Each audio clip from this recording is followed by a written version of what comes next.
Would you rather be stuck in the forest with a bear or a man? With another guy. Of course a man, bro. Probably a man. Would you rather be stuck in the forest with a bear or a man? A bear. Oh, a bear. Why the bear? Crazy. Men are crazy. Why a bear? Because men are creepy. So you're actually more afraid of a man Yeah. than a bear. 100%. Let me explain this bear scenario. Women do not fear death like men do. We men have an understanding if we say something crazy to another man, he can kill us. We can die getting pulled over by the police. So we walk the earth with a full understanding of consequences. And the biggest consequence is death.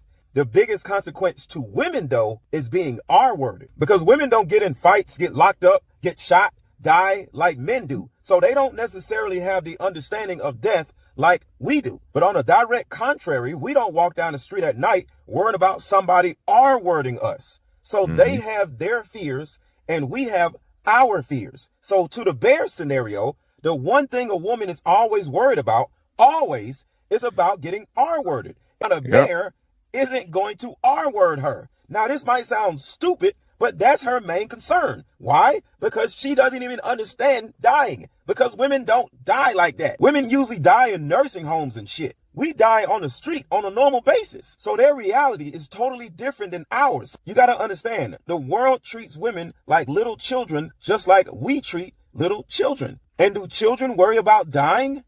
No. All they want to do is play. Women run around doing stupid shit and saying stupid shit, and nothing ever happens to them. Oh, and to the men in this video that said, I'd rather be with a man, that's gay. All right, y'all. So this is what we're going to talk about today. And I want to add a twist to this in order for men to finally understand the life of women. And some of you men watching may say, why do I need to care? Well, that's the actual problem. Because here's the way I look at this. If we as men don't necessarily care about a woman's experience, what they go through, how they feel, how are we ever going to cultivate a positive, meaningful relationship with a woman if we don't care to want to understand how they feel or how they think or what they see versus what we see? So what I want to do is ask y'all a different type of question to the men.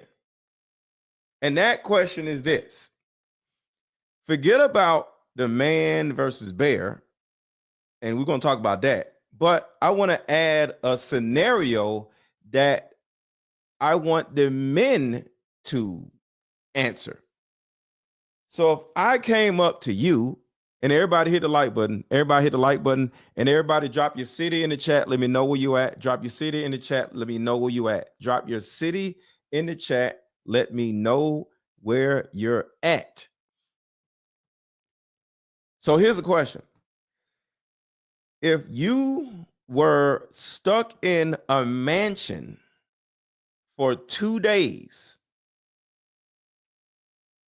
who would you rather be stuck in that mansion with for those 2 days?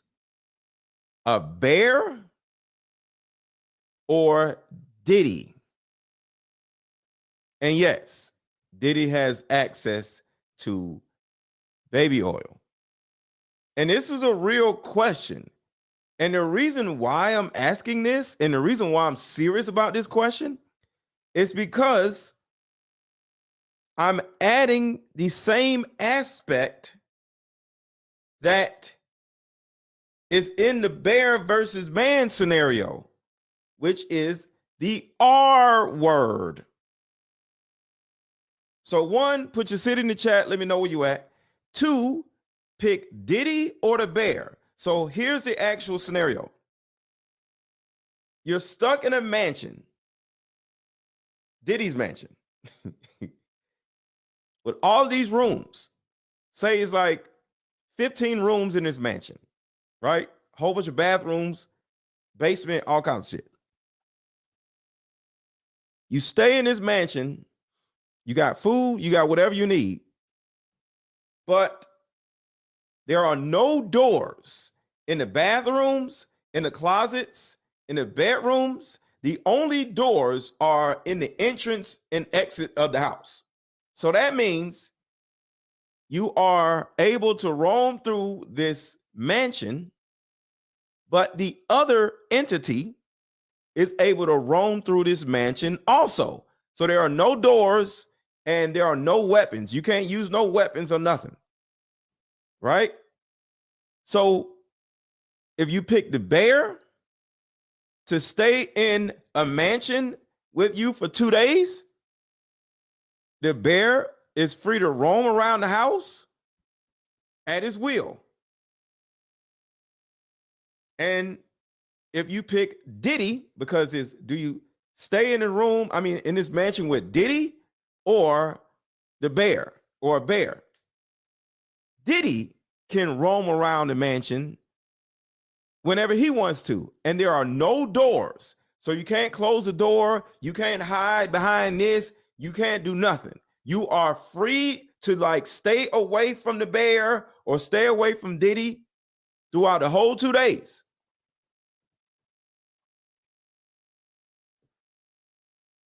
But which entity are you picking? Right now, everybody, if you're stuck in a mansion with a bear or Diddy, which one are you going to take? And there are no doors anywhere inside the house. Because here's the thing. At some point, you got to go to sleep. What's up, Marlene? At some point, you got to go to sleep. Who are you more comfortable sleeping inside of a mansion around? Diddy or a grizzly bear? So right now, drop your answer in the chat right now. Or if this is pre-recorded and you're watching this, drop your answer in the comments. So drop your answer in the comments right now. So we're going to play a commercial and we're going to come right back. And I want to read your comments. Men, women, everybody. Who are you picking to be stuck in a mansion with no doors for 2 days straight?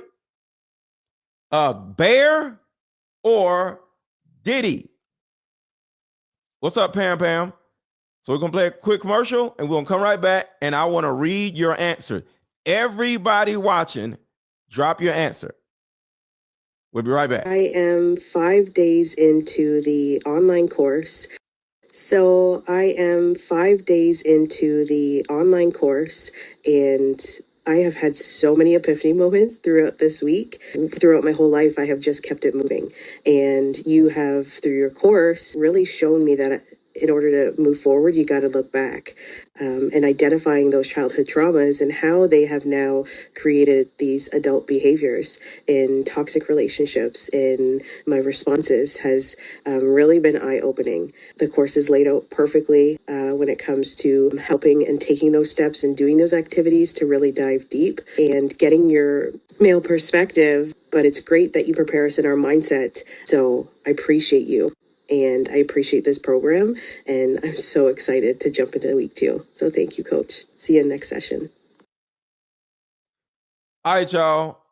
I'm about to read y'all answers. Everybody tell me who are y'all going to pick, Diddy or the bear, because I'm making a point in this.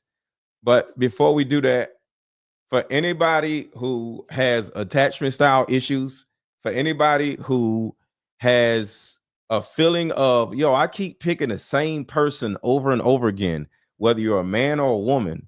Well, the specific reason why you keep picking the same person over and over again is mainly because of your attachment style. And if you don't know what your attachment style is, you're not familiar with attachment styles, you never heard of it, or you have heard of it, but you don't necessarily know what your attachment style is, take this $14.99 attachment style course.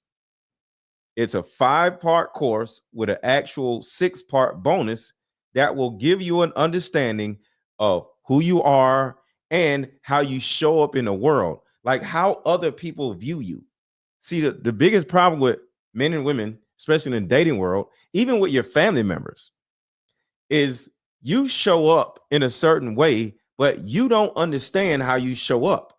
So you think you're an independent woman or an intelligent woman or a good guy or a smart guy, but it's not about what you think of yourself. It's about what the world thinks of you.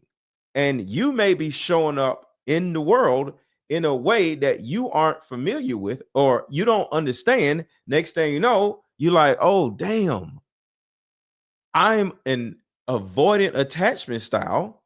And because I'm an avoidant attachment style, I keep attracting this type of woman or man. Or you might be like, I'm an anxious attachment style. And because I'm an anxious attachment style, I have this weird, insatiable need to want to be with a confrontational man or a confrontational woman or a toxic person. You know how women love to say, you know, I want a good man, but you don't never pick a good man. You pick a toxic man, or the same thing with you men. Well, the reason why is you're not aware of your attachment style, because what makes you feel good is totally different than what you actually want. And I'm gonna say it again. What makes you feel good is totally different than what you actually want. Because as an example, we all want $1 million, right? We all want $1 million. But what makes us feel good? Being lazy, procrastinating. So what makes you feel good is totally different than the $1 million. So if you want to cultivate a great relationship, guess what? You have to be aware of the two variables that are getting in the way, because a good man isn't going to make you feel good. A good woman isn't going to make you feel good. Why? Because a good man is going to look at you and correct you in some type of way, and it's not going to feel good. And you're going to be like, excuse me? Are you saying I'm overweight? Yeah, you need to get your ass in the gym, unless you don't want this to turn into anything. And you talking to a woman and you're going to be like, excuse me? Yeah, you don't make enough money. What? Yes, you don't make enough money. I said what I said. And if you want to maintain this relationship, I need you to make more money. And you're going to be like, but I do this, I don't care. Because a good man and or a good woman is going to require more out of you. And that requirement of you bettering yourself, it doesn't feel good. Just like this microphone doesn't feel good. Like, what the hell is wrong with you, microphone? Okay, I know what I'm gonna do. God damn it. So buy this course right now. Is only $14.99. Marlene says she just bought it. I just got the attachment course. Thank you so much, Marlene. So hit the link that is under this video. Hit the link that is in the chat also, and buy this course. I promise you, you won't regret it. And it's only $15, y'all. It's only $14.99. Okay, so click this link that is in the chat. Click the link that is under this video. And if you're on Facebook, click the link that is over this video and buy my emotional attachment course. And you'll finally figure out what is in the way of your well-being. All right, so now let me read the answers that y'all dropped in the chat about the bear versus the Diddy. Okay, so let's see. It's for dating. Okay, hold on. Is this course for dating or for marriage? It's for everybody. You could be single. You could be in a marriage. You could be in a relationship. It's for everybody. See, the thing about it is everybody's marriage isn't perfect. So you can actually be married and not have a good marriage, or not realize that the mate that you're married to doesn't like you.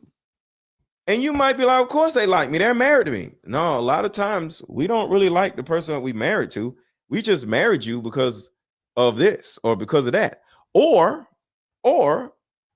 there's a level of dysfunction in us that made us marry you. I'll say it again. There may be this goddamn thing. There may be a level of dysfunction in us. All right, here we go. There may be a level of dysfunction in us that caused us to pick you as a mate. See, if I am a dysfunctional attachment style and say I have mommy issues, as an example, and we're going to get to the Diddy versus the bear. I'm just answering this person's question. And everybody hit the like button. Everybody hit the like button. Everybody hit the like button. So I want you to think about this. There's a biological or emotional reason why I picked my ex-wife to marry when I was younger. And there's a biological and emotional reason why you pick either your husband or your wife or the person that you're in a relationship with or the people that your relationships keep failing with. It's because of your attachment style. It's really it. I personally attract avoidant attachment style women. My ex-wife was an avoidant attachment style. The last woman I was in a relationship with was an avoidant attachment style. The woman I dated before that, like kind of seriously, was an avoidant attachment style. I attract avoidant attachment style women because I am a secure attachment style. And the number one person that I scare the shit out of is an anxious attachment style woman. An anxious woman cannot deal with me because my masculinity, my straightforwardness scares the shit out of anxious attachment style women because they're so anxious where you can't say anything that would disrupt their well-being. Where, as an example, for example, and we're gonna get to the bear thing. For example, I have a rule that there's no soda in the refrigerator and no ice cream in the freezer.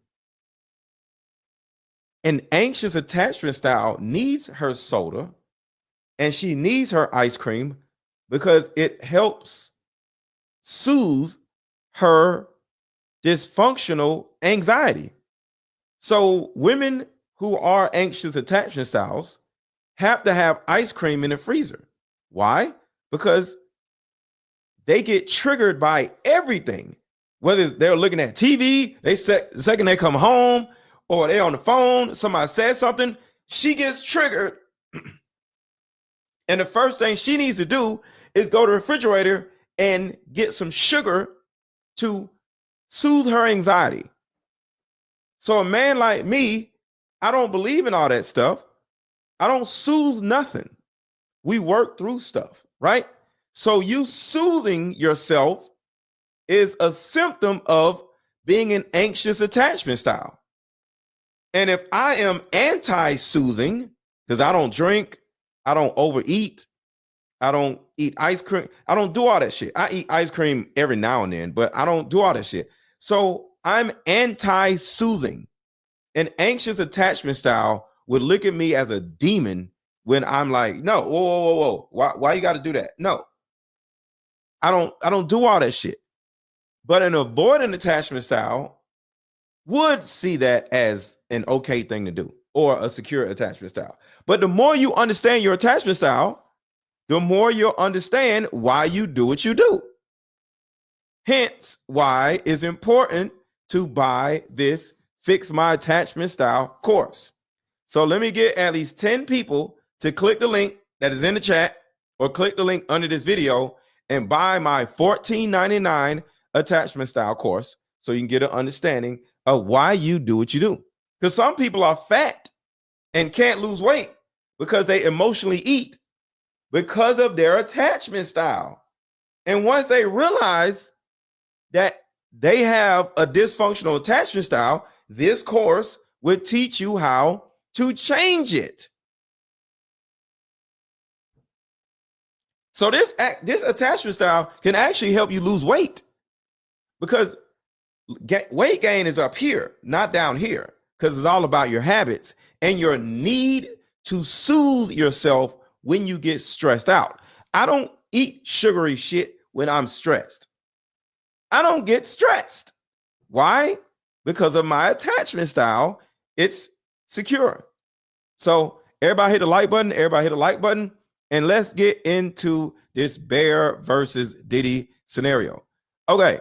So tell me, I know y'all said it already, but say it again in the chat. Diddy or the Bear? Because I'm about to let's see. All right. So it's Bree to you, says Bear. Marlene says Bear. Let's see. Bridget says Bear. Okay. So a lot of men and women said they would rather be stuck in a house with a bear instead of Diddy. My question is why? To the men in particular watching, why is it that you would pick the bear and not Diddy? Because you're afraid of getting R-worded? Tina said bear. Are you afraid of getting R-worded, fellas? Where the fellas at? Because this is important. Fellas, are y'all saying that you as a man would pick the bear instead of Diddy? All right. Renee said, Diddy, I will beat his ass. But you got to go to sleep, Renee. You got to go to sleep. So you can beat Diddy ass all you want to, but he's Diddy. Diddy don't care. You can beat Diddy up. You think that's going to stop him from trying to take your butt? I want y'all to think about it. We talking about Diddy. And this is what Diddy be doing right here. It's been one of them motherfucking nights. For real. I should have took. So I want you to think about it. For the people who said they would take Diddy. So this is how the night is going to start. You and Diddy are in a house together, and Diddy is acting like this. Man, it's been one of them motherfucking nights. For real. I should have took some pictures before night started. It's the end of the night, and it was. So we coming to you live. Diddy late nights. Anything can happen. I'm just vibing. It's so wild. Just imagine. He got some wine. He got some baby oil. He got his GHB, and he got his wig on. He got a little blouse on, and he just walk around the house like, yo, where you at? Who said Diddy? Where you at, Renee? I just want to party. Come on, Renee. Stop playing, Renee. I just want to party. Where you at? Walk through the mansion. Renee, come out and play. Renee, where you at? You don't want to play? And he gonna be yelling this shit out all night. Renee, come out and play. And at some point you got to go to sleep. And you can beat him up all you want to, but after you go to sleep, you're gonna take your booty. Now you're gonna look stupid. Wisdom Jones said they'll take Diddy. El Negro Hotep, you'll take Diddy. How can you compromise with a bear from mauling you? I fear no man. Understood. It's just a question. And there's a reason why I'm asking this question. Because the fear of death versus the fear of getting R-worded is now in everybody's mind, man and woman. hit the like button, hit the like button, hit the like button, hit the like button. The fear of getting R-worded over and over again is now in your mind. So, you gotta keep the air. Yo, why he make that noise? So while you upstairs trying to stay away from Diddy, he downstairs in the kitchen doing this. You gotta keep the air. Yeah, I'm thinking I'm gonna wear this here in Toronto. Ain't nobody. Hey, yo, let me ask you a question. When I get to and mother floating like a cloud, like you had clouds on your mother shoes. Oh, where you going? Breezing. Listen, I was like, this ain't no goddamn wig. This is my natural. I don't need to be ashamed. This is my natural. You know what I'm saying? I'm bringing it to Toronto and Atlanta. You coming to Atlanta? You got your hair right, and now you don't know nobody. I just don't feel right without my family. That's all, baby. If anybody else take it any other way, I just don't feel right without y'all. You know what I'm saying? So that is what Diddy is going to be doing while y'all are in the house. To the people who said they'll pick Diddy, I don't fear death, so we have to make it go to no exception. No exception to what? All I got to say is you got to go to sleep. You got to go to sleep at some point. You in there for 2 whole days. So for those who just coming on, the question is, would you rather be stuck in a mansion for 2 days with either a bear or a Diddy? And the caveat is there are no doors in the entire mansion except for the exit doors. You can't get out of the mansion. You are stuck in a mansion with either Diddy or a grizzly bear for 2 days. And there are no bedroom doors, no sliding doors. There are no bathroom doors. There are no closet doors. So you cannot hide in the closet. You cannot lock yourself in a room. You cannot lock yourself in no room because there are no doors anywhere. There's no area of the house where you can block yourself off from the other entity. So that means at some point, you either have to run away from the bear throughout the house or hope the bear don't want to eat you, or you got to run away from or fight Diddy and or hope Diddy just isn't horny. But in 2 days, Diddy is going to get horny and he's going to want your booty, or in 2 days, the bear is going to get hungry and want to eat you. So which are you picking? I personally will pick the bear because I got to go to sleep. And I would rather be mauled by a bear than to wake up with Diddy drugging me and I can't move because he done sprayed me with baby oil and I gotta sit here and stare at this. It's been one of them motherfucking nights.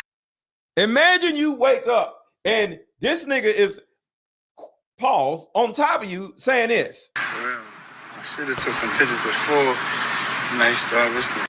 And you laying there and you can't move because he don't hit you with some baby oil and you numb and you can't move and you sitting there like, oh shit, and you can't move.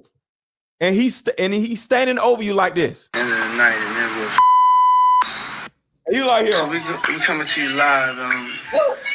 Diddy late nights. Anything can happen. I'm just vibing. Just so wine. You gotta keep the air. Yeah, I'm thinking I'm gonna wear this here in Toronto. And he just getting ready. He ain't even doing nothing. He just standing over you, acting like this, and you sitting there like, help! Help! Let me ask you a question. When I get to and mother floating like a mother. No way in hell. No way in hell. Renee said you can go get therapy with Diddy, but a bear, you are out of here. I'd rather be out of here. I'm sorry. I'd rather be out of here. I am sorry. I'd rather be out of here. Cloud, like you had clouds on your mom. Oh, where you going? Breezing. This ain't, oh, I was like, this ain't no goddamn wig. This is my answer. I don't need to be ashamed. And he doing all this, and you just laying there. He done tied you up. You butt naked on. I'm sorry. Natural. You know what I'm saying? I'm bringing it to Toronto and Atlanta. You coming to Atlanta? Okay, y'all hilarious. Renee said, I thought you said no weapons. I did say no weapons. Baby oil is not a freaking weapon. It's baby oil. What are you talking about? So the only thing in the house is baby oil. There's no weapons. So you can spray the bear with baby oil. You can spray Diddy with baby oil. But Diddy has baby oil also. And of course, the bear ain't gonna know about no baby oil. So yes, if you're in the house with a bear, you don't have any weapons, but there's baby oil in the house. So if you want to fight Diddy by spraying him with baby oil, hoping that the baby oil makes him, incapacitated or whatever, cool. But at some point, he's gonna wake up. Because this baby oil that Diddy be spraying, all it really does is make you numb and make you forget. It doesn't make you go to sleep. It just makes you like woozy. You just like, So you actually spraying Diddy with baby oil is literally going to cause Diddy to get more like this. We coming to you live, Diddy late nights, anything can happen. I'm just vibing. It's gonna make him like that because that's all the baby oil does. It just makes you drunk. So if you try to spray Diddy with baby oil, it's gonna make him more like he actually is. So who are y'all picking, Diddy or the bear? I'm picking the bear because I'm just gonna pray that in 2 days, the bear forgets that I'm in the house because it's a mansion. And at some point, I can just stay so far away from the bear and stay so quiet where the bear doesn't realize that I'm in the house. And before I go in the house and agree to be in the house with a bear, I would not take a shower. So I would stink so the bear would not smell me. Or I don't know, me stinking may make the bear want to eat me even more. I don't know, but I would be in there with a bear. The bear will bring friends to share you like, hey, these chicken nuggets. But the reason why I'm having this conversation, y'all, the bear senses are incredible. You couldn't hide. Hey, I'm just saying, I would rather be in the house with Diddy with the bear than Diddy. Get Diddy drunk, throw him in the den. And do what? You got 2 days. He gonna wake up. Bear loves stank. Diddy probably loves stank too. So I don't know, but I would pick the bear. And I would just have to just get mauled, but I'm not going to be stuck in a house. Do you know how many times Diddy would R-word you? And this is the point. This is the point. Because so many men do not understand how it feels or the threat. Not how it feels, that's a pause. But the threat of getting R-worded. I would rather die than get R-worded. I'm sorry. So this is the original video. because we're going to get really deep with this. Pause. Would you rather be stuck in the forest with a bear or a man? With another guy. Of course, a man, bro. Probably a man. Would you rather be stuck in the forest with a bear or a man? A bear. Oh, a bear. Why the bear? Crazy. Men are crazy. Why a bear? Because men are creepy. So you're actually more afraid of a man Yeah. than a bear. 100%. See, men don't understand this. They don't understand this. They're like, yo, what is wrong with these women? Men aren't terrible people. Okay, bears aren't terrible animals. It's the same thing. If a bear wants to maul you, he will maul you. If a man wants to R-word you, he can R-word you. But what causes the bear wanting to do what they do and a man wanting to do what he does? If a man is horny, he's going to want to fuck. If a bear is hungry, he's going to want to eat. So at the end of the day, you're stuck in the house with a horny gay man, if you're a man, or if you're stuck in the house with a hungry bear, which are you going to take?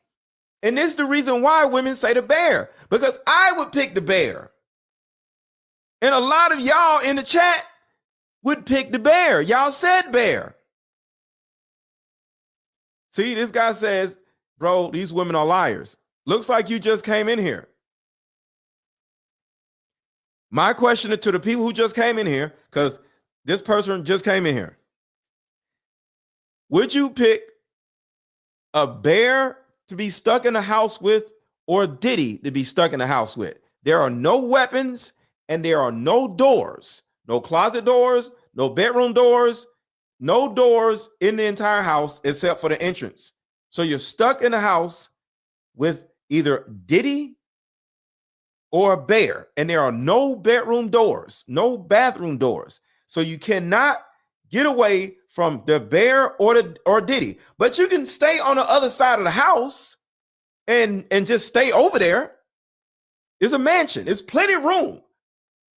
But who would you rather be stuck in a house with? To the new people watching, a bear or Diddy? And at some point in 2 days, the bear is going to get hungry and start roaming around the house because it can smell you. Or are you going to be okay with being in the house with Diddy instead of the bear? And Diddy has his baby oil and he's going to be horny and he's going to want to R-word you. And he's going to be looking like this. You gotta keep the hair. Everyone in the house making those. I don't even know what that noise is. Yeah, I'm thinking I'm gonna wear this here in Toronto. Hey, yo, let me ask you a question. When I get to and mother floating like a cloud. Like I was like, this ain't no goddamn wig. This is my natural. I don't need to be ashamed. This is my natural. You know what I'm saying? So the grizzly bear is 600 pounds and runs 35 miles per hour. So Diddy. I'm not here to make y'all change y'all answer. All I'm saying is this. There's a possibility that the grizzly bear doesn't want to eat you, but is almost a guarantee that Diddy would R-word you within them 2 days or throughout those 2 days.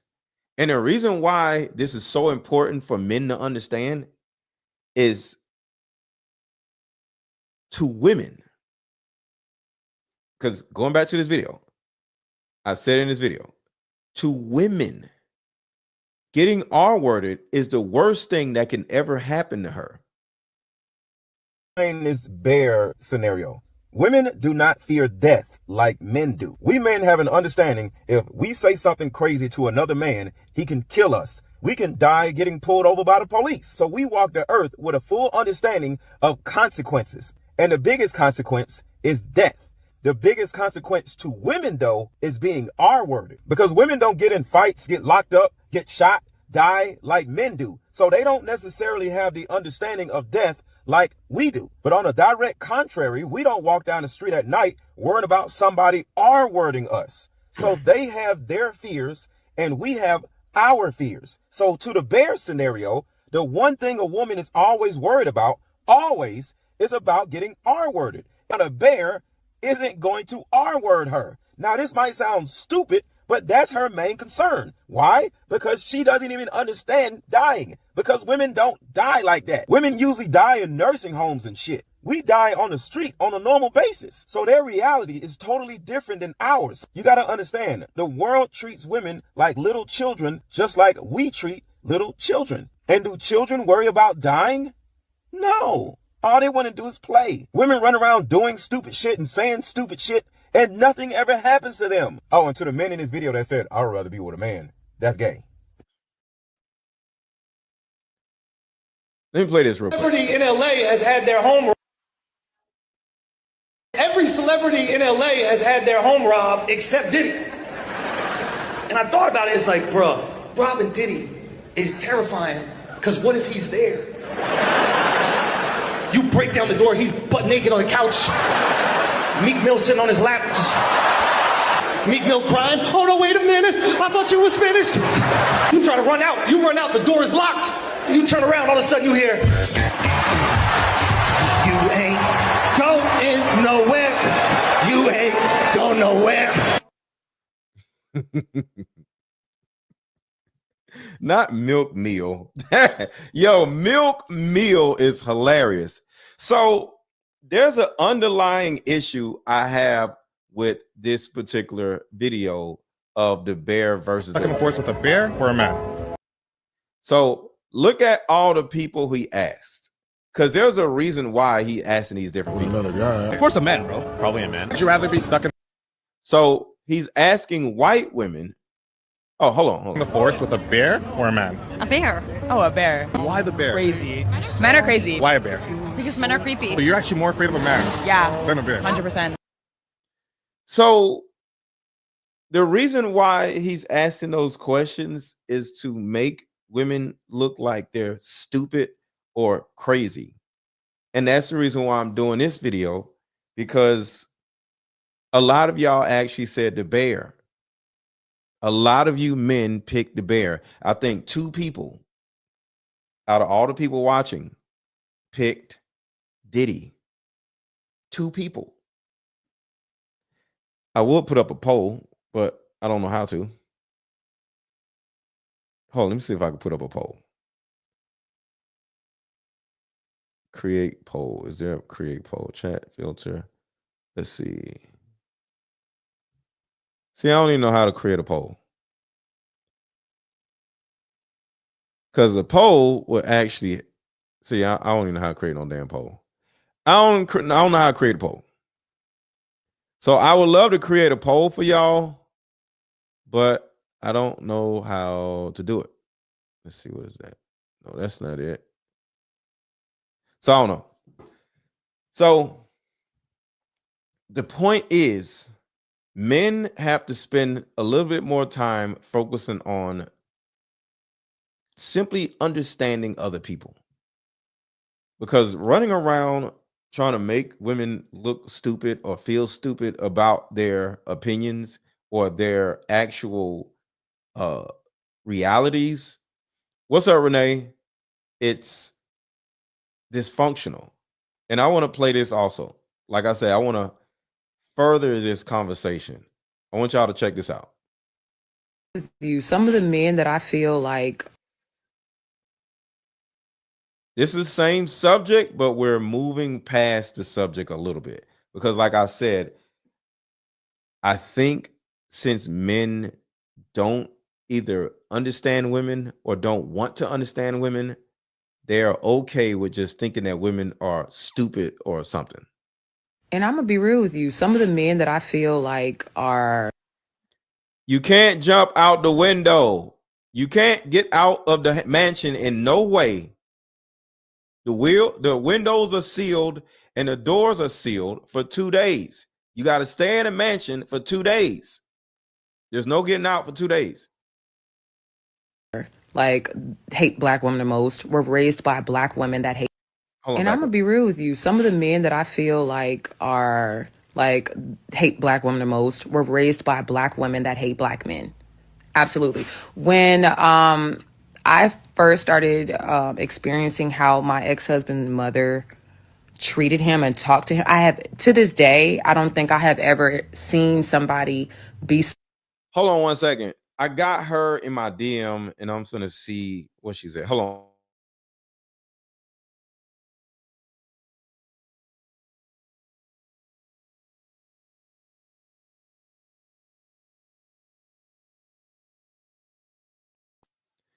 All right, so let me. She just told me in a DM that she might want to come on in. Experiencing how my ex-husband's mother treated him and talked to him. I have, to this day, I don't think I have ever seen somebody be so disrespectful to a black man. To this, not even white people, y'all. And I'm talking about in real life, in person. Like, I've never heard someone disrespect a black man as bad as my ex-husband's mother disrespected him.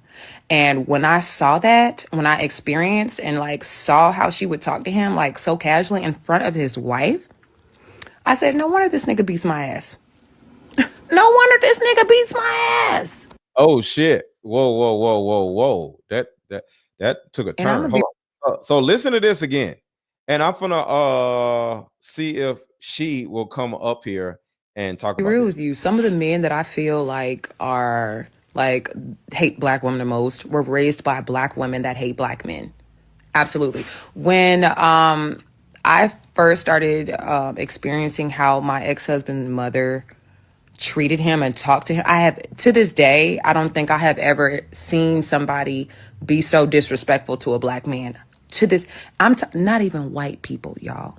And I'm talking about in real life, in person. Like, I've never heard someone disrespect a black man as bad as my ex-husband's mother disrespected him.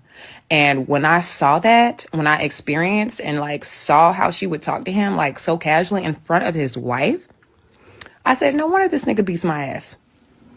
No wonder this nigga beats my ass. So what she's saying is, well, it's two things. It's two things.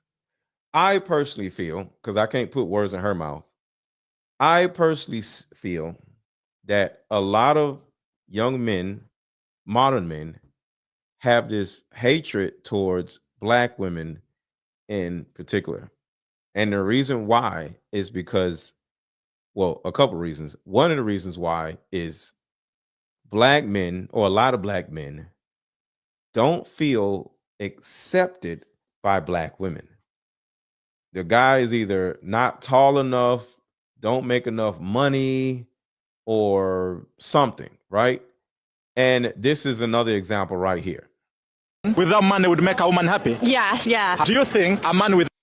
So in this particular scenario, the guy is asking white women and then asking black women. And this is the hatred of black women that women see, okay? A lot of you men don't think that y'all hate black women, but this is hatred towards black women right here. So watch this. And the reason for the hatred, like she said, is about why don't black women accept me? White women accept me. No, white women don't, because women are women. White women will accept a black man out of fetishizing him. If she ain't never been with a black man, or she thinks black men have big dicks, she's going to get with a black man because she think you got big dick. But guess what? The incels that complain about black women, I don't know, but there's a possibility that they are the ones that don't have the big dicks. Pause. And the reason why I'm bringing this up is all of y'all know, put a 1 in the chat if you agree that women, regardless of race, will sleep with you and be with you when you ain't got no goddamn money if you can fuck them right. See, we going down a rabbit hole. Put a 1 in the chat if you agree with that. A woman, black woman, white woman, will get with a man that doesn't have a dime to his name and live with his mama if he can fuck her good. Put a 1 in the chat if you agree with that. So these men who are good men and have good jobs, and women still cheat on them or don't accept them, and they end up having this hatred towards black women. In my mind, because I'm just trying to do the science, is a possibility that it's because they can't fuck. Because Pookie can fuck better than all of us. So the thing about it is, I think it's a lot of modern men that go to other countries to passport cornballs to get with women, and that's the first time they ever feel wanted by a woman. But you're wanted by a prostitute. And a prostitute don't care about your dick. She cares about your $20 because that's how much they charge out there. But put a 1 in the chat if you think I'm on to something. So the question is, do you agree with the fact that any woman will take a man that's broke, short, or whatever if he can fuck her good? So let's watch this. Put a 1 in the chat if you agree with that. Because the thing about it is, if women will take a broke dude, but won't take these dudes, and they keep whining about, why don't you want a man with some money? Was a possibility that you have inadequacies, and your blatant inadequacies or personal inadequacies causes you to hate black women because you are inadequate. So these red pill cornballs spend their whole lives running around trying to make black women feel inadequate. So think about that. Black men, or a certain demographic of black men, feel inadequate because they got little dicks, just as an example. And women don't want them. And because they got little dicks, instead of them, I don't know, just becoming better men, making money, something, I don't know, whatever, because certain things you can't change, they project their inadequacy on women. And they run around trying to make black women feel bad about themselves because he feels bad about himself due to his inadequacy. Think a man without money would make a woman happy? Yes, yeah. Do you think a man without money can make a woman in a relationship happy? Yeah, of course. And with no money, make a woman happy in relationships. See, they're all asking white women right here, right? They're all asking white women. But watch this. I think so. Yeah. And if you look at the bottom of the screen, it says, can a man with no money make a woman happy in a relationship, right? Watch this. I'm going to say no. No, hell no. Absolutely no. Okay, you see when it changed to black women, the message at the bottom of the screen changed. Now it says, you see how some dudes date out of their race. So pay attention to the bottom of the screen. Think a man without money would make a woman happy? Yeah. Watch the bottom of the screen and see when the text changes. Yeah. Do you think a man without money can make a woman in a relationship happy? Yeah, of course. And with no money, make a woman happy in relationships. I think so. Yeah. I'm going to say no. No, hell no. Absolutely no. No, hell no. Yo, why do you niggas? So this is what I said. But did y'all see the bottom of the screen change? When they talking to the black women, it says, you see why some dudes date outside of the race. This is the problem. The video, the narrative of the video is the hatred of black women. Hell no. Yo, why do you niggas spend so much time trying to justify being broke? Instead of sticking a microphone in a woman's face, asking her whether it's okay for you to be broke, how about you go get a mentor and get him to teach you how to not be broke? The reason why women won't accept you being broke is because your dumbass is going to turn around and get her pregnant, and the day she gets pregnant, you're going to turn around and look crazy like, well, you going to get an abortion? You can't even afford the goddamn abortion. So why the hell do you think a woman would want to be with a man that's broke? It's stupid. So the women in the video that said she would take a man that's broke, she's as stupid as you niggas are. The bottom line is, you cornballs think you're entitled to pussy. You're not. If you ain't got no money, it will behoove a woman to not have sex with you. Just like if the woman had 3 kids, it will behoove you to not have sex with her. Until you figure out your life Leave women alone and stop sticking microphones in women's faces trying to get them to make you feel good about being broke. Angie said, if you're broke, you shouldn't be trying to get no cat. And that's all I'm saying. Exactly. We don't want a man child. So this is the problem. Men spend so much energy trying to humble women, whether it's the bear versus man thing. What? Y'all are stupid. Why would you pick a bear? They don't care to understand why women pick the bear. That's why I did the scenario with Diddy. Well, gave y'all the scenario with Diddy. And most of you men picked the bear. Y'all see what I'm trying to do? I'm trying to help y'all understand the woman's point of view. Death is actually not as scary as getting R-worded multiple times. That's why women pick the bear. But a lot of men just want to make women look stupid by asking them that damn question. But the same thing goes here.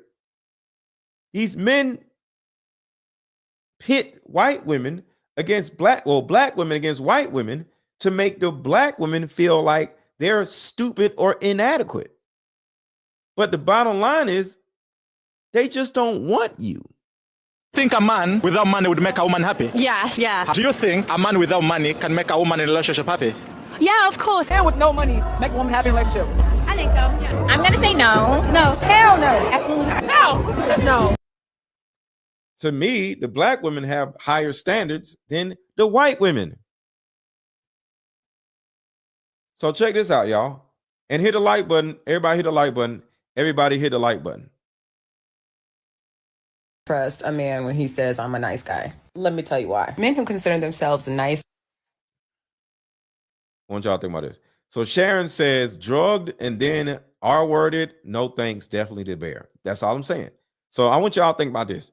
Because the red pill cornballs, they swear that they are good guys. And they get mad when women don't accept the good guy. And they always pick Pookie. So check this out. I never trust a man when he says, I'm a nice guy. Let me tell you why. Men who consider themselves nice guys tend to either be extremely passive aggressive or extreme people pleasers or a mixture of both. If he's passive aggressive, he's probably fake the personality of the man that he thinks that you want. And once he has you, often that vacate goes away and there's somewhat of an insecure person left behind. And when a man feels insecure in a relationship, sometimes he will do things to make you feel insecure. So he might belittle you or just be condescending or do backhanded things that make you. That part right there. That part right there. And that's what the red pill cornballs spend their whole days doing. Sometimes he will do things to make you feel insecure. So he might belittle you or just be condescending or do backhanded things that make you question yourself. If a man is a people pleaser, he has no boundaries. He lets people walk all over him. You probably walking all over him. His mama probably walking all over him. His coworkers probably walking all over him. And that leads to serious anger issues. Yeah, those men repress how they feel. And oftentimes when they explode, it's going to be on you. So no, I do not like nice men. I don't like nice guys. I don't really care for men who consider themselves nice guys. I like good men. I like solid men. Okay. When a man says that, that makes sense. A nice guy, I don't want to push over. No, thank you. No, thank you. Them type of dudes are gay. A nice guy is actually a gay guy.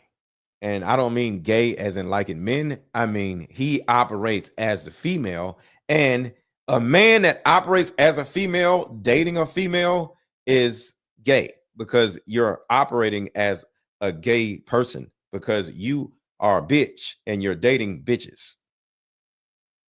So if you act like a bitch and you date women, you are gay. I call that half gay. So there's a lot of men out here who are half gay because they are men, but they act like women and they date women. So that means you're half gay. So that's what that means when I say y'all niggas is a half gay, because you act like a woman and you date women. You're half gay.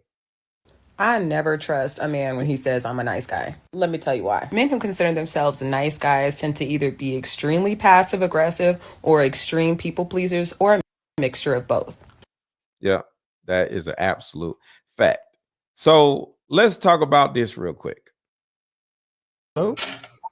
What's going on? How are you? How old are you? And I'm going to do a separate video about this, but I wanted to share this with y'all. Everybody hit the like button. Everybody hit the like button. Everybody hit the like button. I'm 28. All right. What's the disagreement? So I'm playing this because this is the average dude that be online talking shit about women. All right. Hello? What's going on? How are you? How old are you? I'm 28. All right. What's the disagreement? I don't feel even if black men reach the certain level that they're that we should aspire to reach, I don't think the black women will follow us. I feel like See, and then you could tell when a man is half gay because they always say, I feel like women. Men aren't supposed to sit here and say, well, I just feel like. That's what women say. So listen to what he says right here. He talks like a woman. He's half gay. I think the black women will follow us. I feel like 80% of them will still shit on us and leave us hanging. Why? First of all, you said I feel twice. See? Y'all see that, right? See? Half gay men say, I just feel like women. That's what women say. So that's what I'm saying. You got to understand. And I always try to show y'all the body language, the word tracks, and the different aspects and variables of these incels, these little half gay men, where if you recognize the small variables, you'll be like, oh, he's half gay. Let me get out of here. He's one of these little cornballs.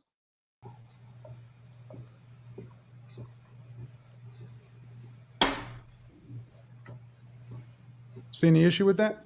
So let me back it up because y'all probably missed it. While he pouring his liquor. I think the black women will follow us. I feel like 80% of them will still shit on us and leave us hanging. Why? First of all, you said I feel twice. And the reason why Kevin Samuels died is because he's stupid, because he keeps drinking the stupid shit. And this is the problem. As a man, you have to lead by example. And one of the problems I had with Kevin Samuels is because of stupid shit like this. This nigga drinking Red Bulls over and over again on live streams. That actually is an advertisement or indirect advertisement to get other people to drink Red Bulls without him even thinking about it. So sitting here pouring a goddamn Red Bull is dysfunctional as hell. And that's partly why the nigga dead, because of the Red Bulls. He was unhealthy.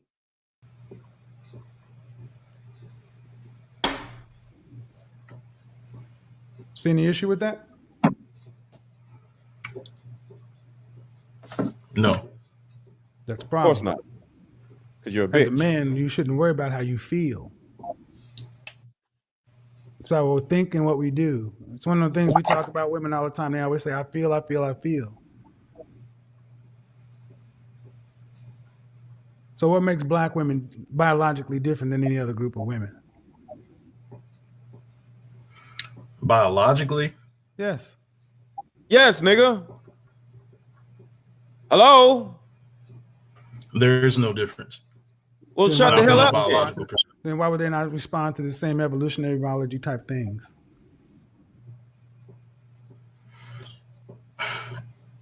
From what I've seen from anecdotal experience,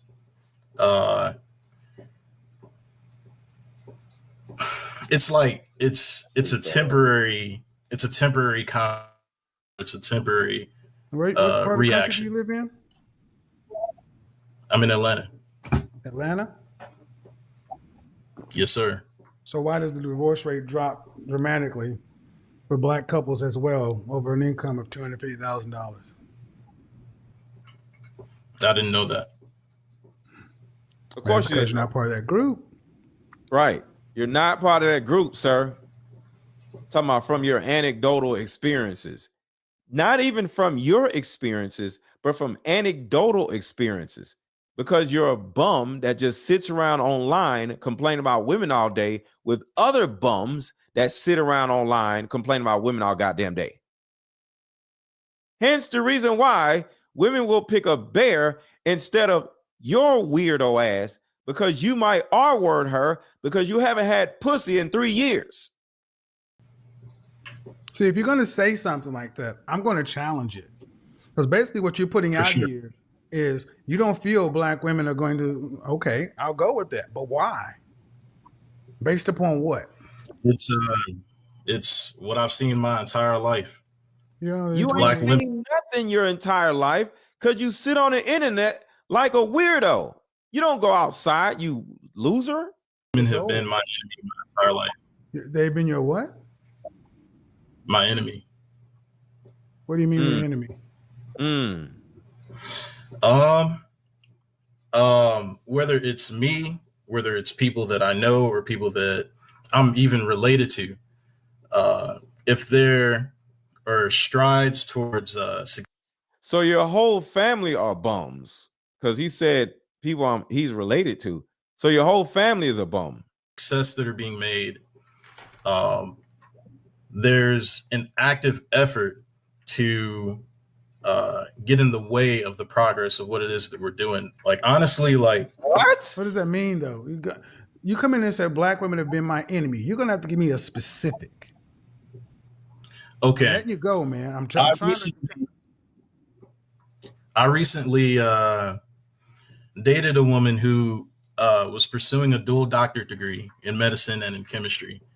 I'm a PhD. Throughout the entire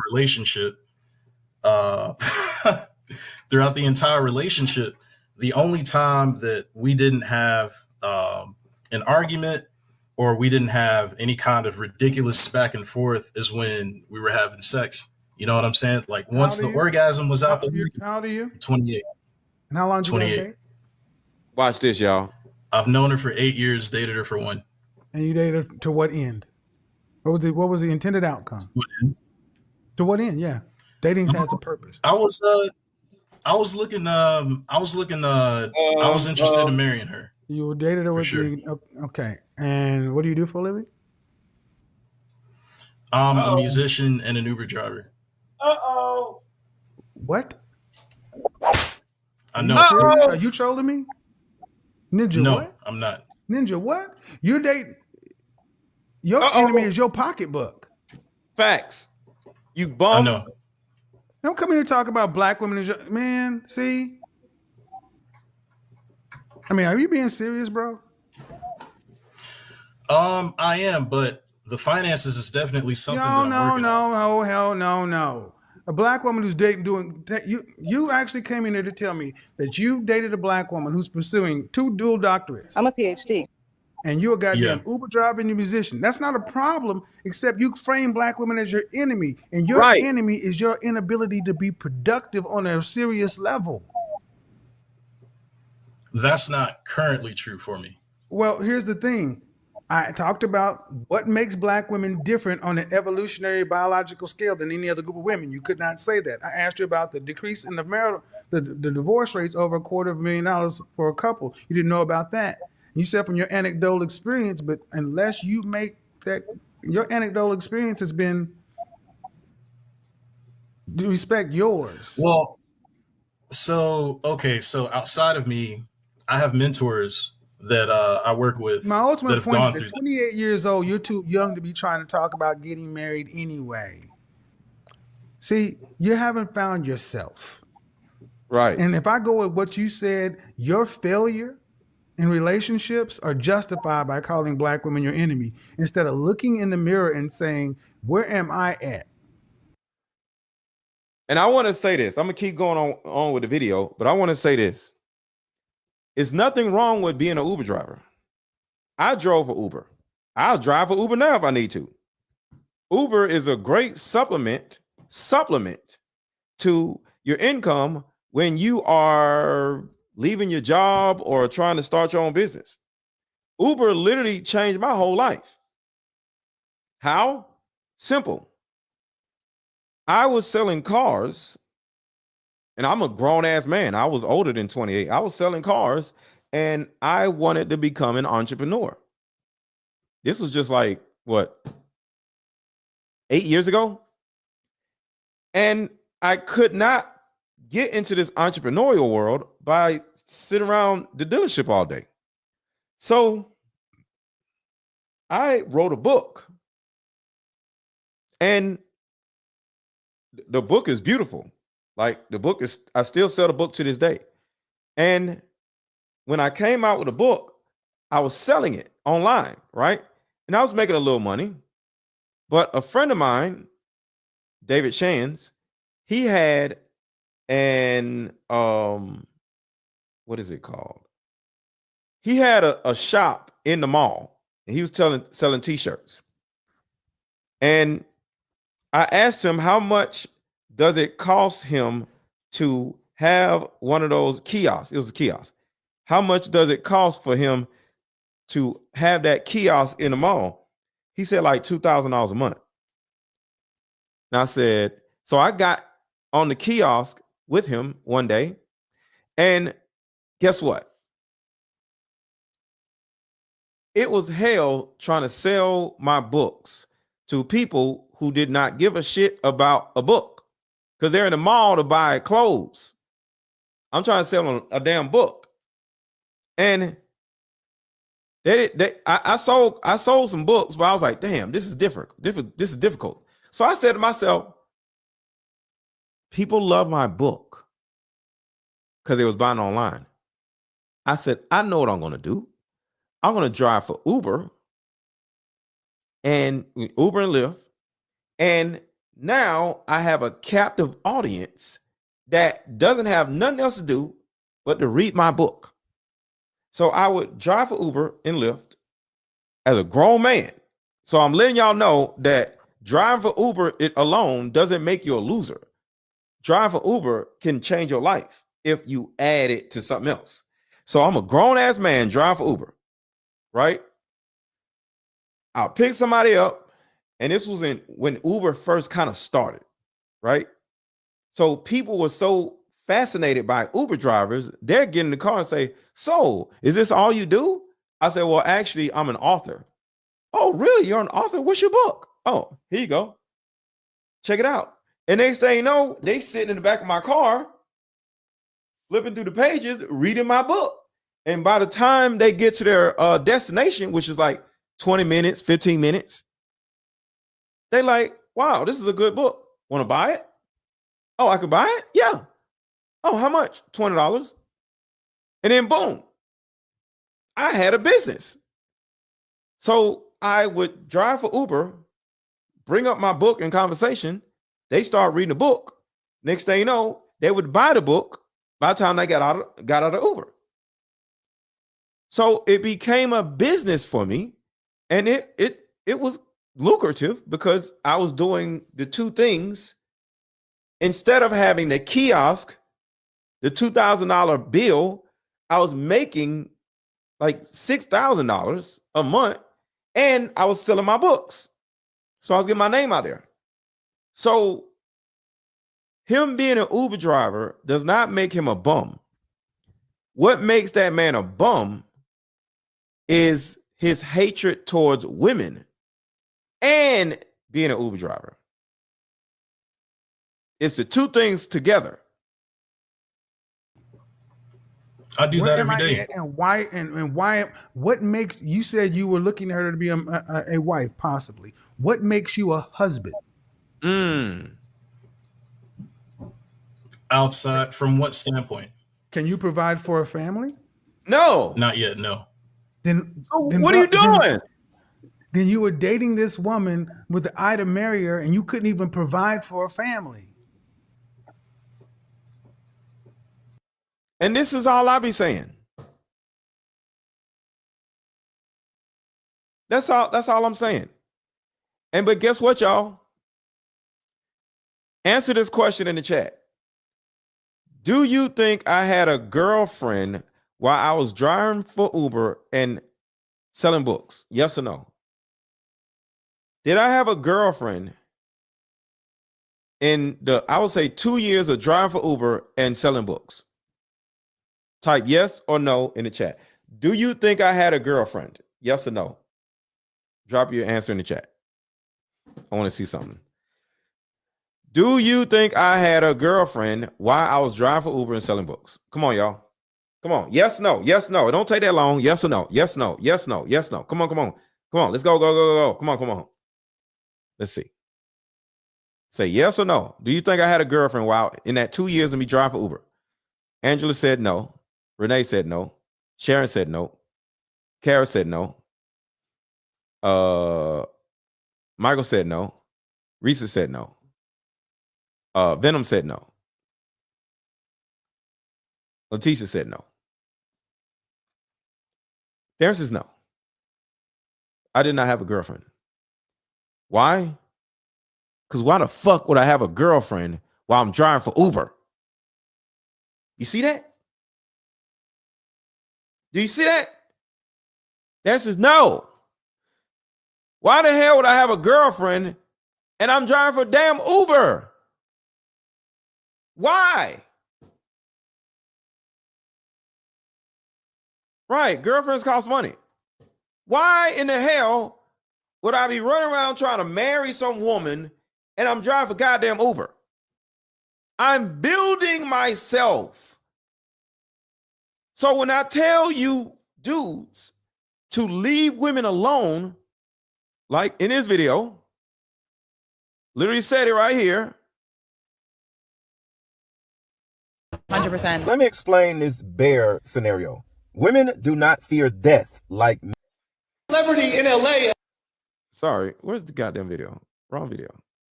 Messed my whole damn thing up. I agree with you. Some of the men that Where's the damn video? Oh, here it goes right here. I said it in this video. okay for you to be broke. How about you go get a mentor and get him instead of... Why do you niggas spend so much time trying to justify being broke? Instead of sticking a microphone in a woman's face, asking her whether it's okay for you to be broke, how about you go get a mentor and get him to teach you how to not be broke? The reason why women won't accept you being broke is because your dumbass is going to turn around and get her pregnant, and the day she gets pregnant, you're going to turn around and look crazy like, well, you going to get an abortion? You can't even afford the goddamn abortion. So why the hell do you think a woman would want to be with a man that's broke?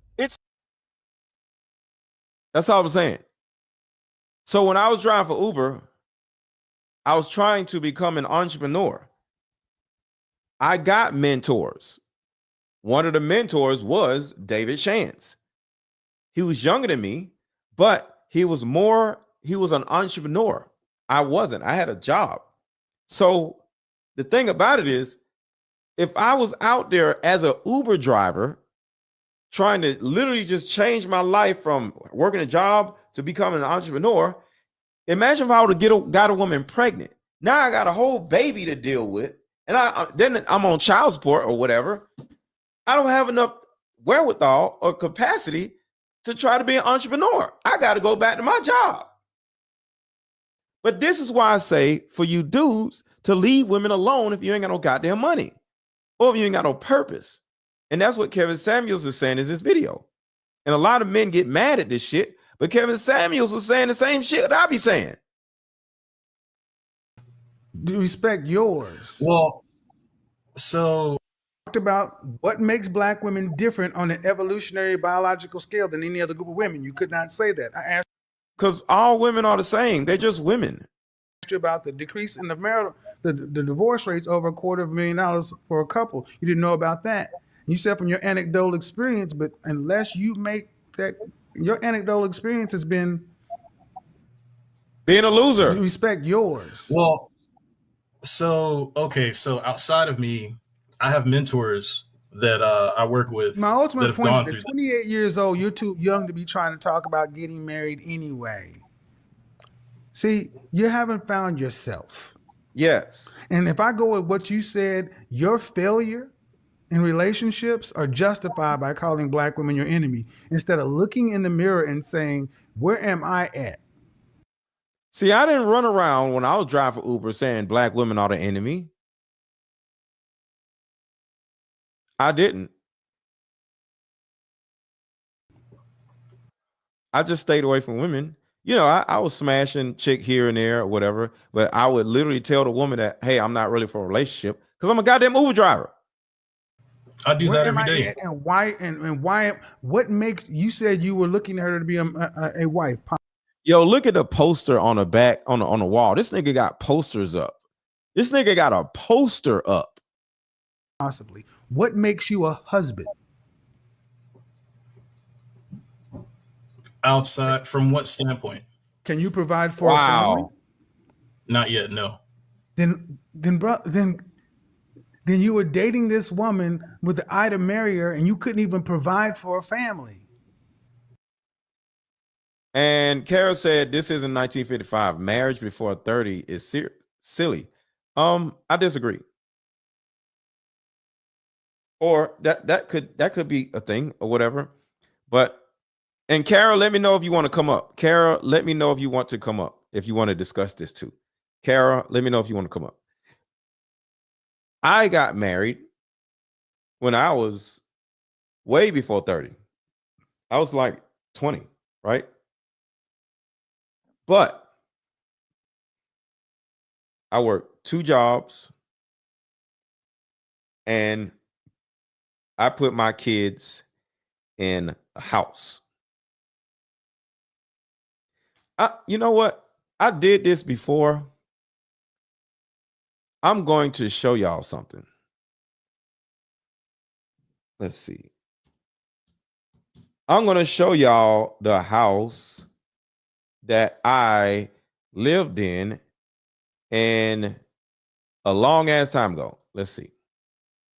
Because I looked it up before and I was like, oh shit, here's my first house. So I'm pulling up Google Earth right now and I want to show y'all the house that I put my wife and kids in as a 20-year-old.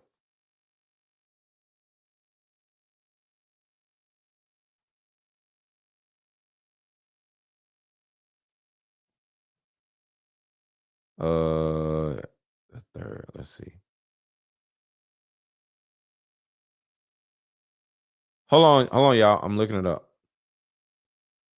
Wow. I'm looking up I gotta look up that old address. All right, so what is it doing?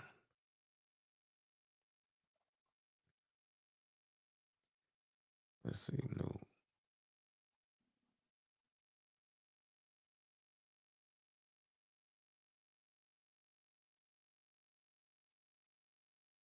All right.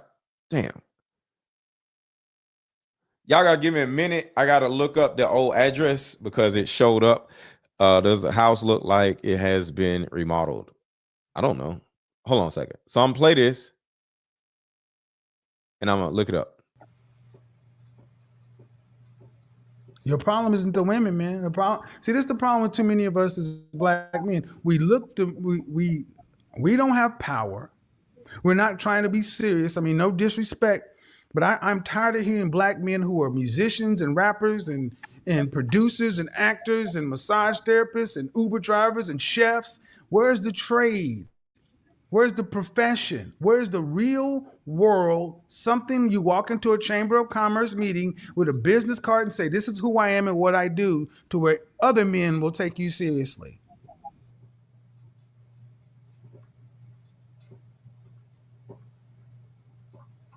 Was that rhetorical or did you want me to respond? Oh my God. I'm asking you, because if you were to go into a chamber of commerce meeting on any given Tuesday or Thursday, how many musician Uber drivers do you think you'd meet that were non-black? None. All right. None. It's not where I plan on staying or what I'm working towards in the future. I get it. I get that. However, you were dating a woman who is heavily degreed, and women respond to power. Unfortunately, she dwarfed you in power potential. So the only place you could dominate and show any power is in the bedroom, because she did not have to take you seriously. You weren't on the same level. See, and this is why I can't allow to stand when you come in here saying black women are this or black women are that. Are you a competitive black man? Yes, I would say so. Competitive against who?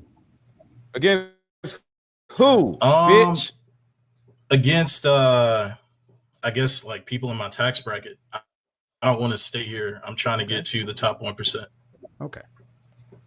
Well, that's the main thing. Becoming a productive, competitive, successful man, men who are that way tend to have fewer problems because they have more leverage. Did you have That's any? something that I realized watching your content. Well, so it's not black women. It's not women. You Right. have little leverage in a relationship with a woman who's going to get 2 degrees. And I But asked what you, I'm saying you said I asked you, how long have you known her? 8 years. You've known her long enough to know who she is and what she's about. You said you were with her for 1 year. I said, to what end? You said to marriage, and you're not in a position to be a husband. You can't provide for a family. You shouldn't have been in a relationship.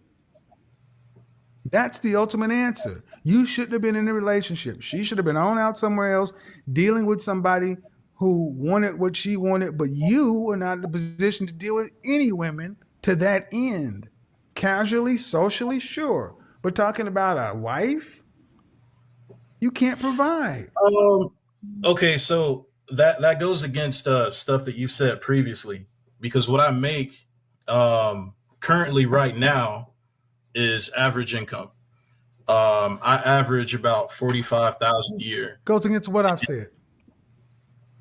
You're saying that that in order for someone to even consider marriage, that they should be making in the top 1%, or No, I didn't. at least that. When have I said that? When have I said that? Isn't that what you're saying right now? You're saying that because no, sir. That is not. No. You said it conflicts with what I said, and I asked you, what did I say? And you just said, well, aren't you saying in order to be married, you need to be in the top 1%? Do you understand? To be completely all right. Okay. No, that's not what I. No, stop. No. That's not what I said. That means that the only people who could get married are in the top 1%. I asked you, could you provide for a family? I didn't ask you how much money you made. I asked you, and you said no. At 45,000, I mean, it's not. Then that's all you need to know. You shouldn't be looking to marry anybody if you can't provide. I told her that I needed time to build it up. It doesn't matter what you told her. You shouldn't have been with her. It doesn't matter, sir. She was going for all right, man. See, we have a problem. If you pick a woman who's going to school and getting dual doctorates, and you're an Uber driver and a musician, you're unequally yoked, man. You know that. And if you wanted her to wait on your potential, I think you're too young to be worried about any of this stuff anyway. And what I'm hearing is a lack of maturity because you haven't got there yet. If she had a father who was a productive, competitive, successful man, do you think he would have accepted you as an adequate son-in-law? No. Then it's not about her. I was saying black women in general. That was just the relationship. But see, we talk about black women in general, and just like with black women, I get specific. You can't talk about general if you can't handle it specifically in your life. You can't come in and saying that about black women being your enemy. How is that woman your enemy? I feel like despite the things that I wanted to do. How is that woman your enemy? How is that woman your goddamn enemy, you buster? Throughout the entire relationship, man, it was a teardown. You shouldn't have been in the French toast relationship. I agree with you on that point. So what are you talking about then? Take ownership and accountability for the fact that you shouldn't have been trying to. No, you don't. I do. Coming in.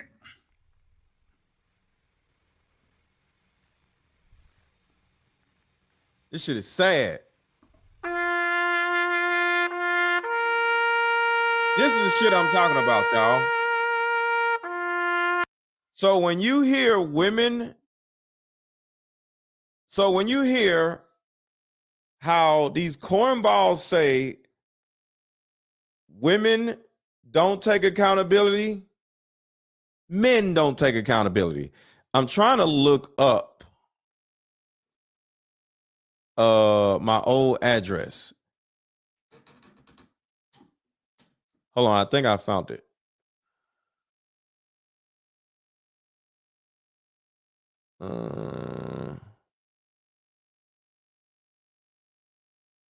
All right, I'm still looking for it. But check this out. It goes even farther. Check this out. Solution or not. Bitch, you need a man. What? It's the system. It's the inferior man has a victim mentality. These people are like, they're hopeless types. Victim mentality, always blaming someone else for your negative state or outcomes. A supervisor is out to get you, or it's the system, or your parents, or your wife, or women in general. Somebody is out to get you. It's always the system keeping you down, or your parents or your wife. Listen, all of these things could absolutely be impacting you. The issue is you allow it to determine you, determine your fate, determine your outcomes. You play into the system when Yeah, I pay all my bills. I pay for all my upkeep. It's just me paying for everything. You independent bitch! You need a man! Whoa, okay, well, how about you pay for something? You gold digging bitch! Canal. So this is my issue with all of this. I think men do complain too much, whether it's a solution or not. It is not masculine for men to be running around complaining. So the way I just look at life is really simple. You don't get what you want, which is complaining about stuff. You get what you negotiate. So I just dropped the link. If anybody wants to come up. Complaining on the internet is for like little boys, children, or women. That's what women do. So when women are complaining on the internet, they're supposed to do that because that's, they're women. But when men do it, it's not masculine. So this is the answer to everything, because life is very simple. It's not easy, but it's simple. There's something called attrition. Attrition simply means as time goes by, problematic people simply get phased out. So when it comes to men talking about women, why are you talking about women? Why don't you just move in a certain direction? Choose this woman, choose that woman. And if everybody operates the way they supposed to operate instead of in this feminine operation, the women who are problematic are going to fall to the wayside, and they're going to just simply fall in line. See, leading, and I think this is the problem with black people. Leading is not about having somebody behind you. Don't worry about who's behind you.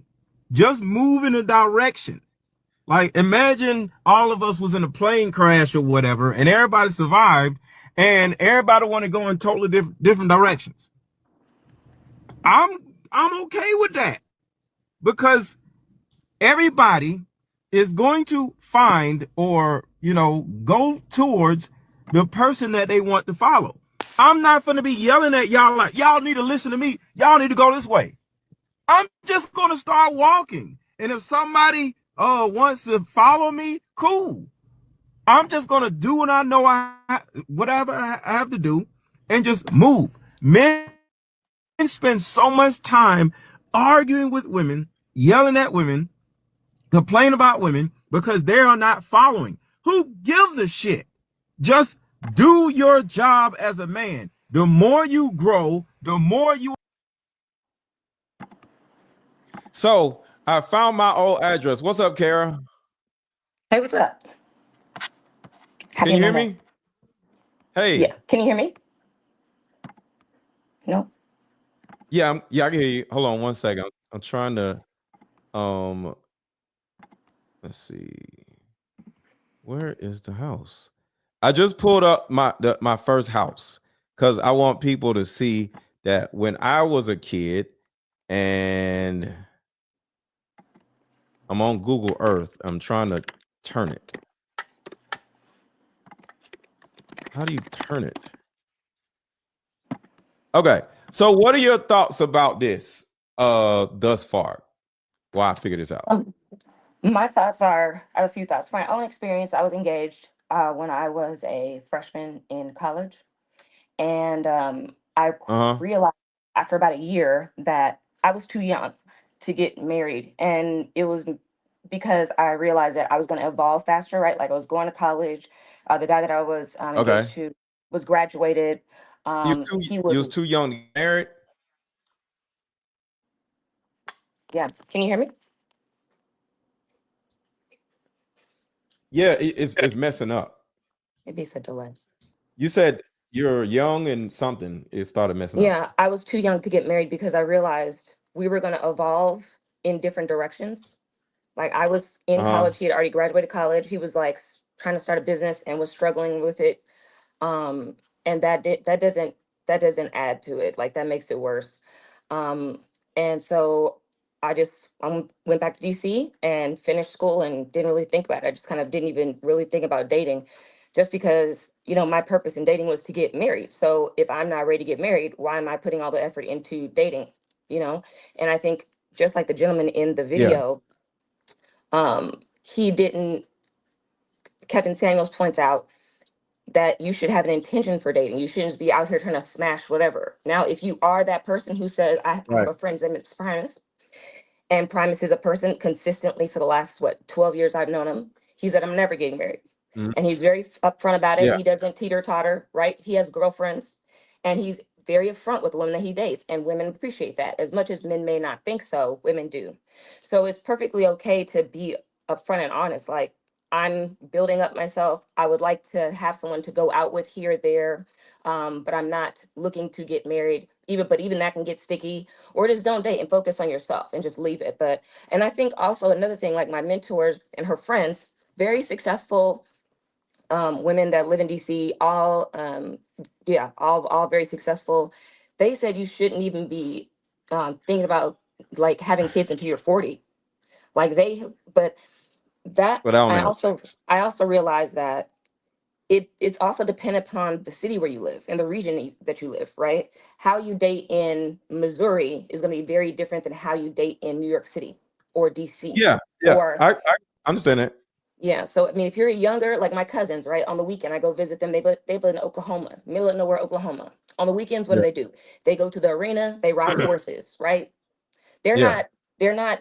They're not constantly stimulated by their environment in a way that someone in DC or New York or Atlanta is, right? There's constantly new stuff happening, new businesses popping up, new clubs, new this. They live in a very small town, and so they don't. They're not going to. They're not going to But be yeah, exposed to all we're that. talking about I know we're talking about typical people though, not people who live in small towns. Okay. So Well, I mean, it may vary, and also so it like so look, even from in the South, East Coast, West Coast too. I want to say this. When I was the age of the dude, I was like 20. So I want to share a part of my life with y'all. So let's see. Share screen. I looked up my old address. This is the first house I had.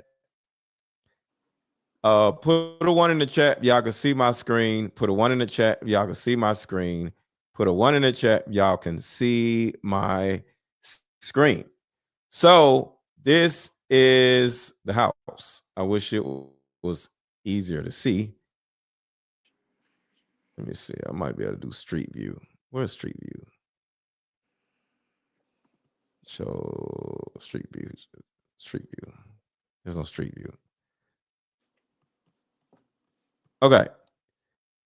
So this is the house in the neighborhood I lived in. And it's the black house right here behind. So as a child, as a young man, we lived in a nice house. So this is the neighborhood. It's a nice neighborhood. All right. So that's not it. I want to show y'all another part the actual house itself. So put a 1 in the chat. Y'all can see my screen. Put a 1 in the chat. Y'all can see my screen. All right. So right here is the actual house. So as you can see, I was 20 years old. 20 years old. I lived out in the suburbs. Big ass house. Uh-oh. What did I do? Sorry. Big ass house. 3-bedroom, 1,800 square feet as a child. Show you the bedrooms. What happened? Trying to show you all the bedrooms. See all 22 photos. All right. So, Carrie, you can see everything. Can you see the screen moving? Yep. Okay, 1 minute there. Okay. All right. So this is the house. I put my family in a house. See this shit? These are the rooms. This is the kitchen.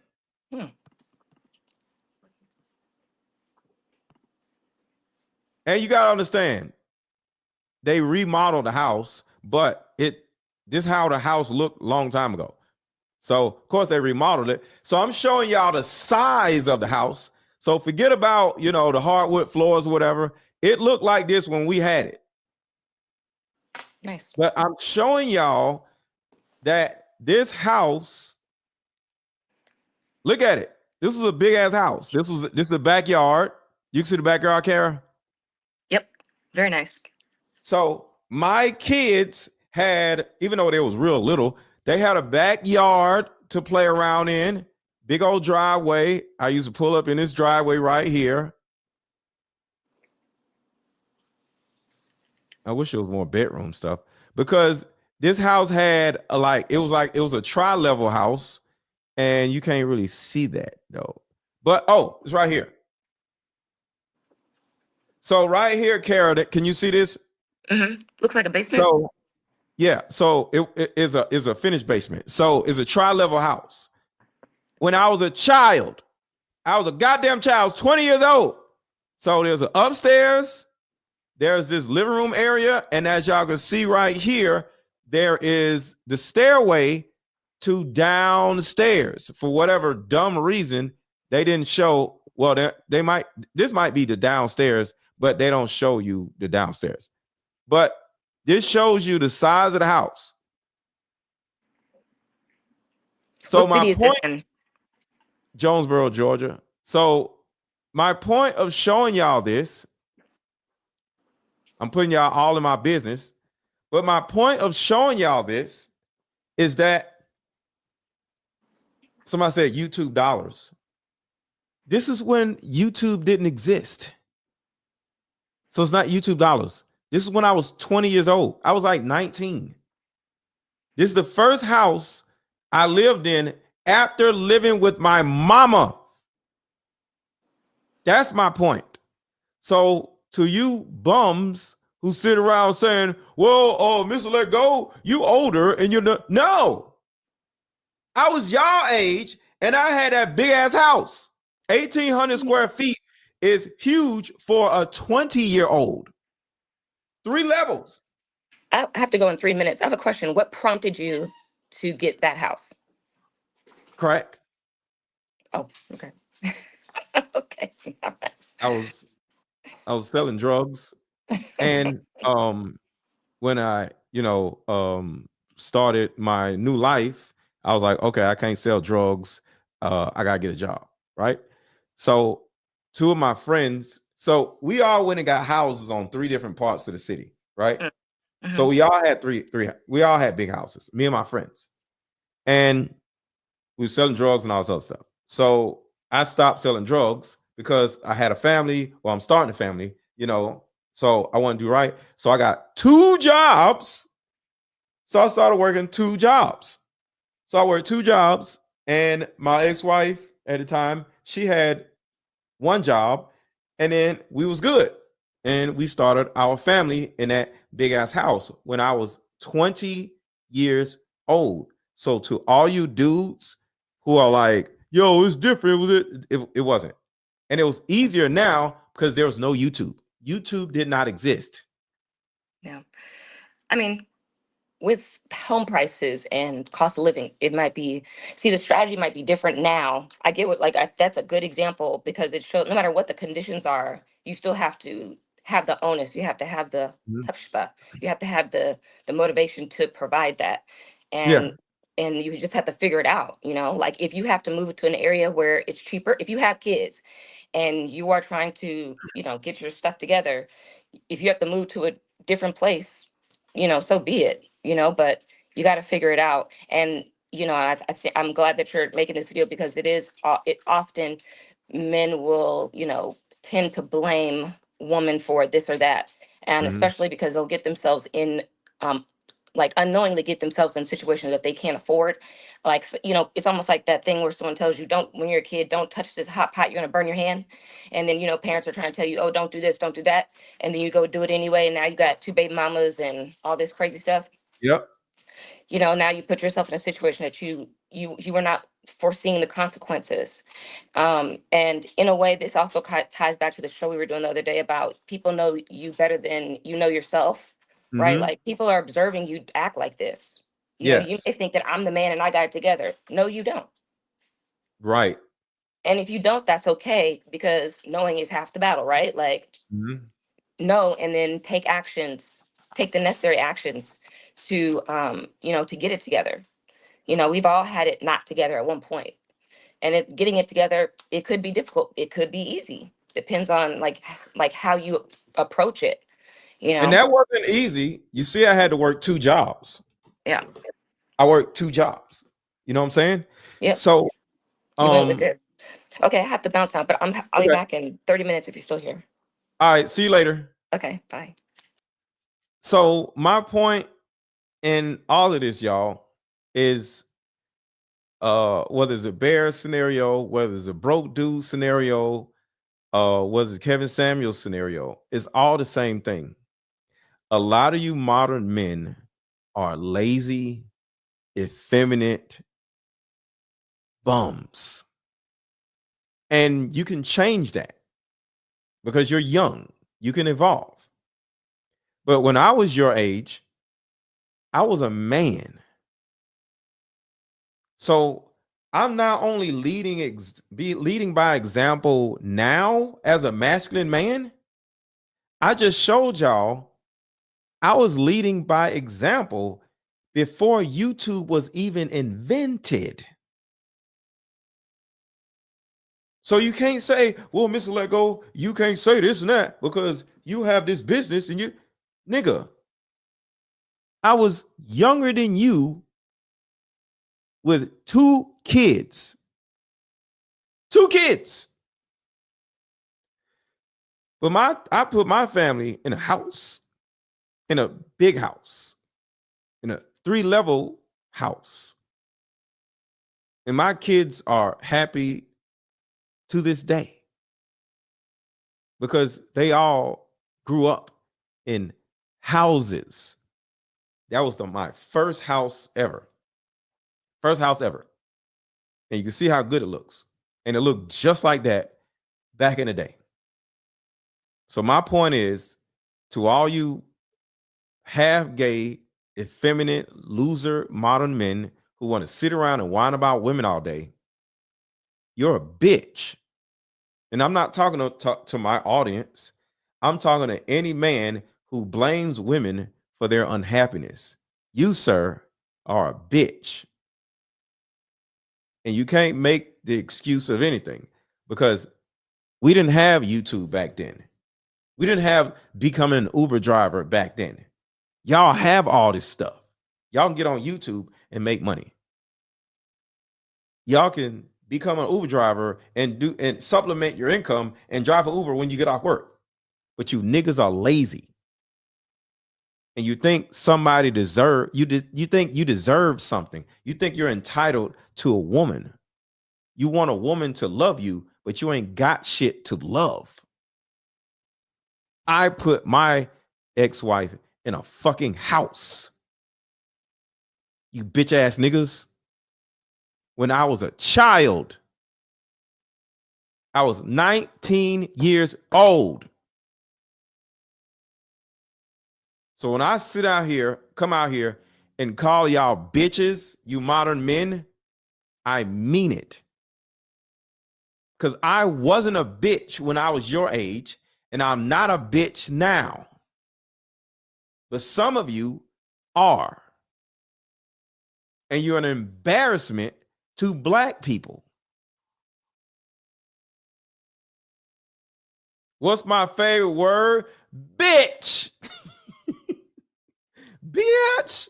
Facts. So, and some people get mad at me when I talk like this, but I don't care. You can suck my ass. I don't give a fuck. Well, pause. No Diddy.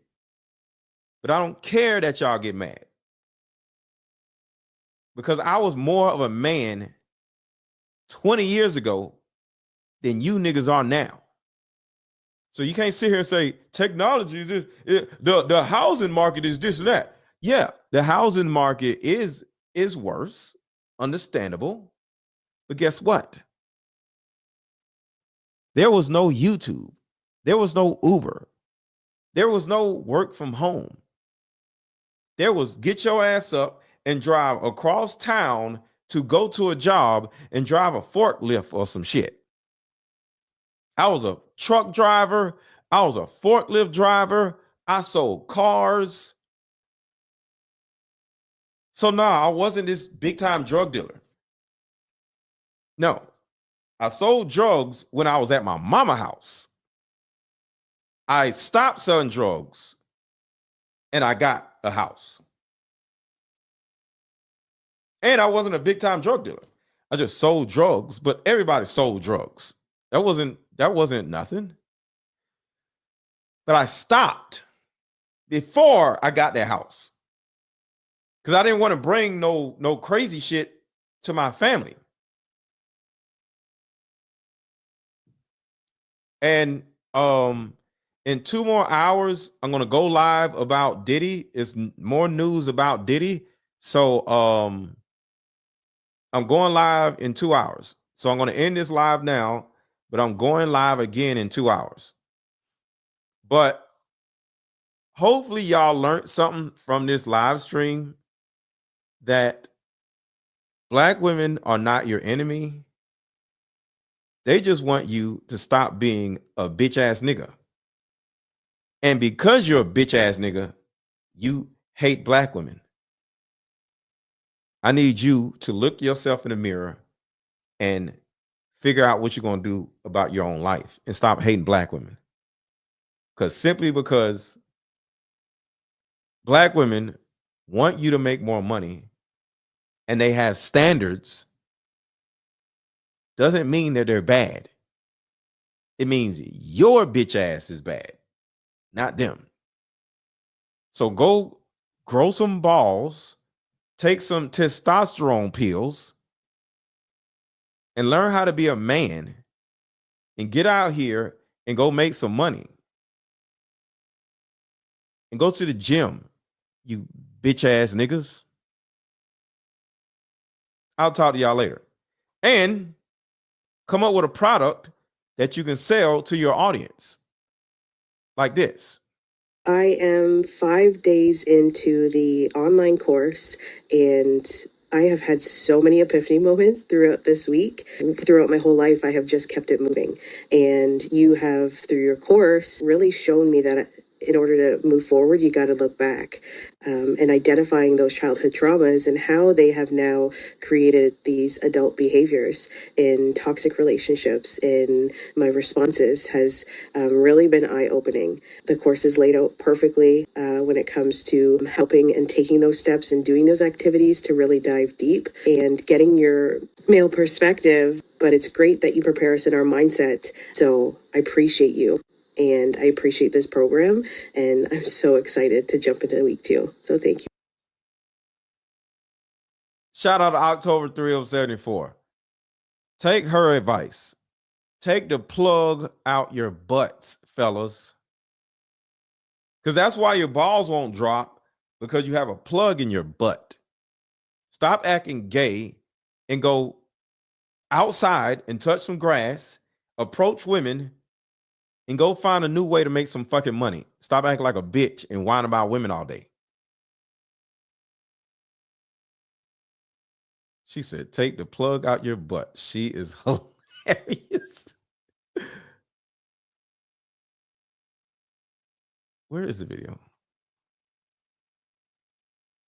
Okay, here we go. Talk to y'all later.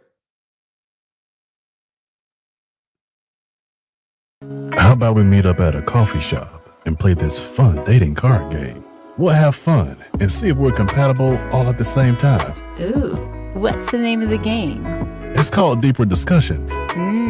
I'm down.